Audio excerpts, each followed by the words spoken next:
Let's take a small break and talk about a very important thing in modern web design: responsive web design. You have probably heard of it by now. So, in this lecture, we will set up our project so that we can easily build a responsive website. So, what is responsive web design? Building a responsive website means that that website will work well on any device and with any screen resolution. Working well means that that website is easy to read and to navigate without needing to constantly zoom in and zoom out, which is really annoying. Here are just two examples of responsive websites. You can see that they change with the browser's width, which means that they respond to the screen size, therefore the name responsive web design.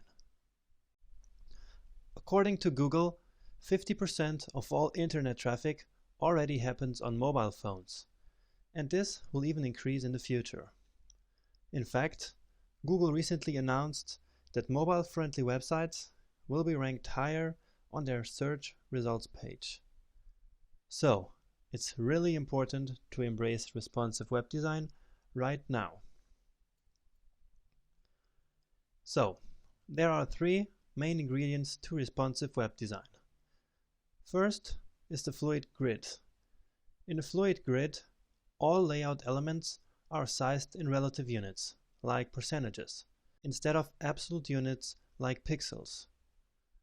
In the CSS section, we used a static layout and defined width with pixels. Now we are leaving that behind and work with percentages. We will set up this fluid grid in a minute. And the same goes for images, so as to prevent them from displaying outside their parent elements. And finally, media queries allow us to specify different CSS rules for different browser width. With media queries, we can target different devices like mobile phones and tablets and make the website respond to their screen size. So, now that we know the main ingredients to responsive web design, let's go back to brackets and set up the fluid grid. We will then build our website using that grid in the next lectures. We will take care of the media queries part later, after building our web page.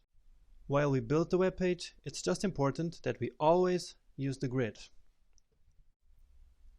Now, the fluid grid we will use in this course is based on this little responsive grid system, which claims to be spectacularly easy responsive web design.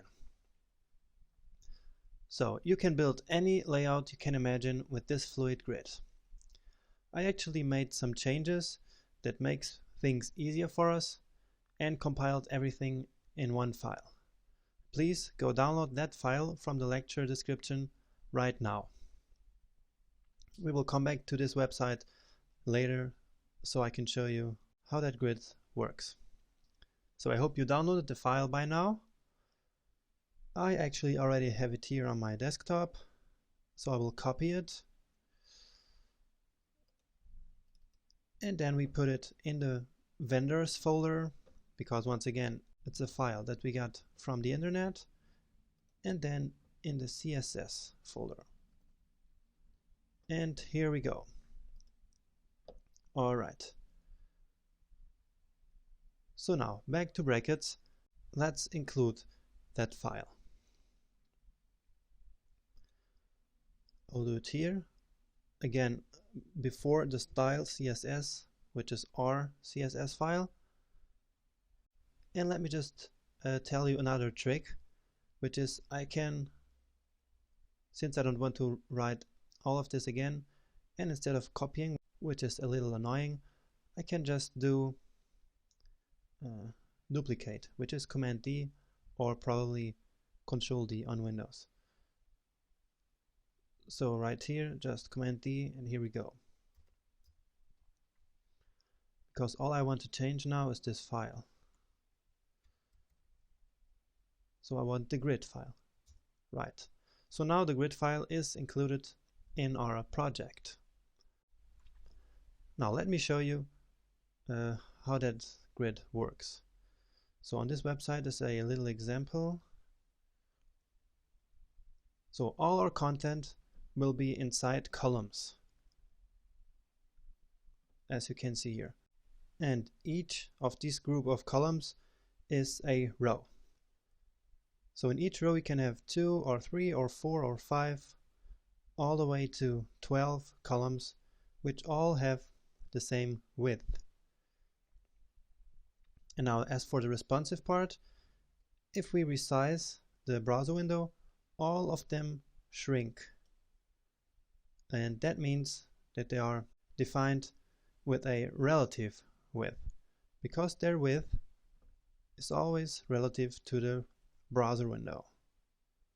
So they get smaller and smaller as I decrease the browser window. And that's what responsive web design is all about. And after a certain amount of width, they even stack. So when they get too small, we can't see any content in this column here, right? Then they will all stack, just like this. And our website, since we will use this grid, will do the same.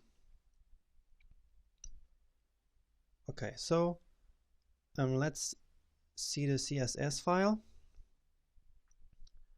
that we just included, and it's down here. Let me just open it, and if I click it twice, double click, then it appears up here in the working files.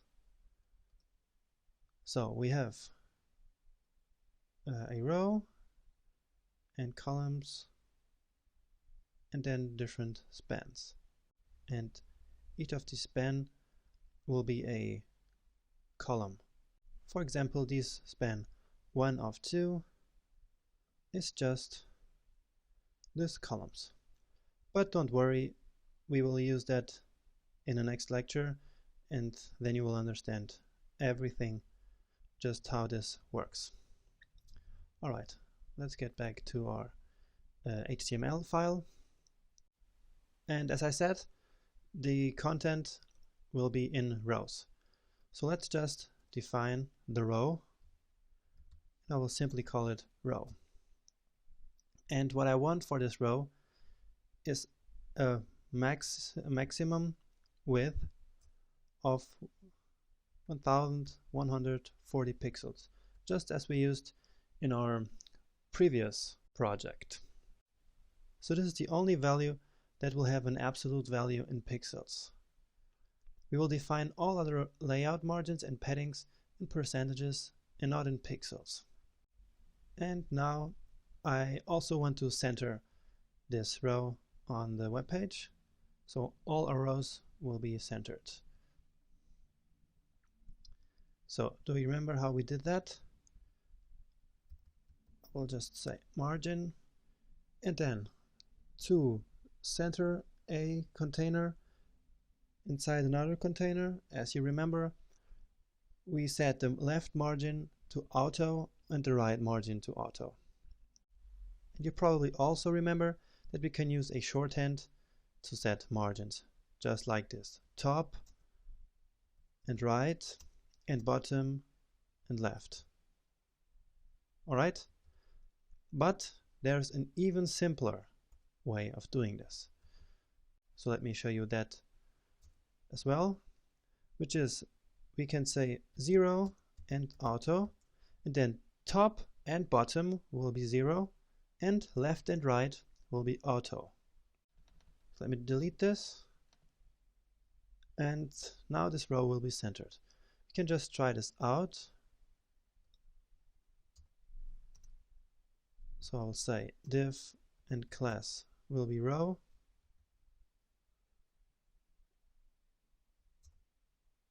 Alright,